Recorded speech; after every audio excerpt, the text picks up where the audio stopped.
Thank you. Keir Starmer, you're 28 points ahead in the polls, reflecting voter dissatisfaction with the current government. People want their country to work.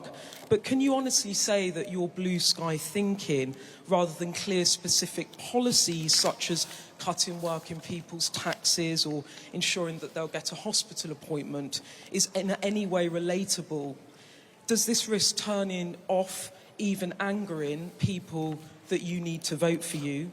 And given that you've ditched policies such as scrapping tuition fees and nationalising energy companies, the policies that you won the Labour leadership on, why should anyone believe anything you say anyway? Thank you. Beth, look, thank you for that question.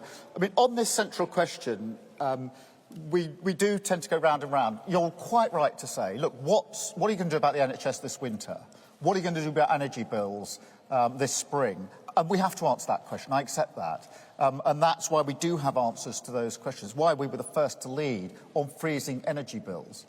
But the problem if we stop there with that sort of retail offer for the here and now is that we'll never fix the fundamentals. And therefore, next year, we'll be back in an NHS crisis. And you'll be sitting here, Beth, and you'll ask me the same question. What are you going to do about the here and now? And probably the year after and the year after. We go round and round in circles, sticking plaster politics. But that's why we've got to fix it. For the NHS, if we don't have more medical students, more nurses and doctors coming through, then we will never get out of this cycle. And therefore, this long term has to be harnessed with the short term.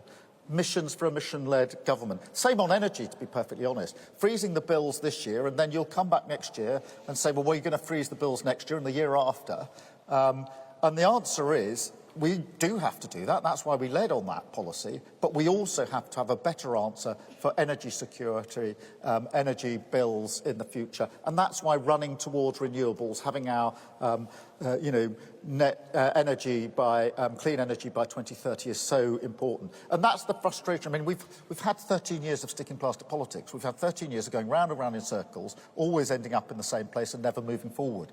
And this is absolutely needed. And I reject the argument that the public don't get it. Everybody knows in their own life that you do fix a problem when it comes from maybe your pipes or your car or whatever it is. But everybody knows you've also got to fix the fundamentals. Otherwise, you'd just be back in the same place at the end of the exercise. And that's what this is about. And you know, all you've got, you know, from the government, frankly, is sort of short-term promises to clear up their own mess.